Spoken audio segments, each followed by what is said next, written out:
ಅವಳ ಜೀವನ ನಿಧಾನವಾಗಿ ಬದಲಾಗುತ್ತಿತ್ತು. ಪುಸ್ತಕಗಳು ಈಗ ಅವಳ ಜಗತ್ತಾಗುತ್ತಿದ್ದವು.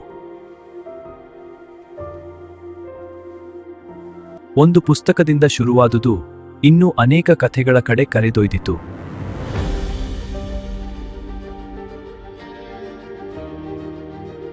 ಆದರೆ ಅವಳು ಪುಸ್ತಕಗಳನ್ನು ಕೇವಲ ಓದುವುದಲ್ಲ, ಕೆಲವೊಮ್ಮೆ ಕದ್ದುಕೊಳ್ಳುತ್ತಿದ್ದಳು. ಪ್ರತಿ ಪುಸ್ತಕವೂ ಅವಳಿಗೆ ಒಂದು ಹೊಸ ಜಗತ್ತು. ಅವಳು ಅದನ್ನು ತನ್ನದಾಗಿಸಿಕೊಳ್ಳಲು ಬಯಸುತ್ತಾಳೆ. ಒಂದು ದಿನ ಅವಳು ತನ್ನದೇ ಕಥೆ ಬರೆಯಲು ಆರಂಭಿಸಿದಳು.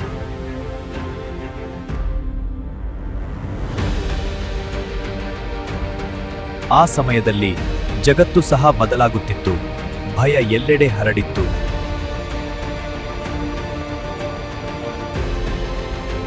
ಒಂದು ದಿನ ಒಬ್ಬ ಮಹಿಳೆಯನ್ನು ಕರೆದುಕೊಂಡು ಹೋದರು. ಅವಳು ಮತ್ತೆ ಹಿಂದಿರುಗಲಿಲ್ಲ. ಅವಳು ಅರ್ಥ ಮಾಡಿಕೊಳ್ಳಲು ಪ್ರಯತ್ನಿಸುತ್ತಿದ್ದಳು, ಆದರೆ ಪ್ರಶ್ನೆಗಳು ಮಾತ್ರ ಹೆಚ್ಚಾಗುತ್ತಿವೆ.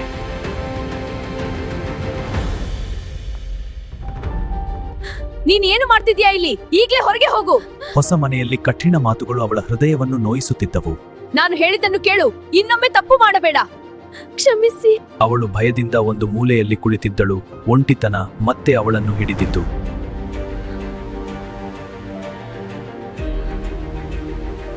ಆಗ ಅವನು ಮತ್ತೆ ಅವಳ ಬಳಿಗೆ ಬಂದ.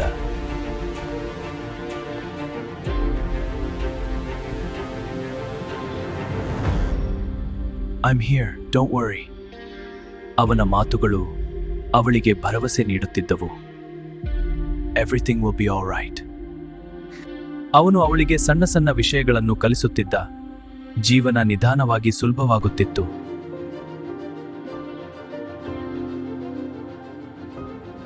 ಅವನ ಕಣ್ಣುಗಳಲ್ಲಿ ಒಂದು ಶಾಂತಿ ಇತ್ತು, ಒಂದು ದಯೆ ಇತ್ತು.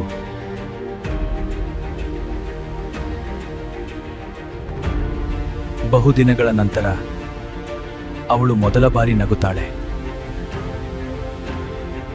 What are you doing here? ಆದರೆ ಅವಳಿಗೆ ಪ್ರೀತಿ ತೋರಿಸುವ ರೀತಿಯೇ ವಿಚಿತ್ರವಾಗಿತ್ತು. ಕೋಪದ ಹಿಂದೆ ಒಂದು ಮರೆಮಾಚಿದ ಪ್ರೀತಿ ಇತ್ತು.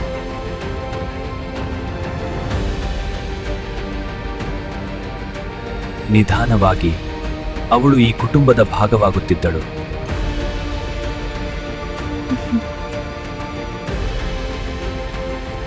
ಅವರು ಈಗ ಅವಳಿಗೆ ಹೊಸ ಅಮ್ಮ ಮತ್ತು ಅಪ್ಪ.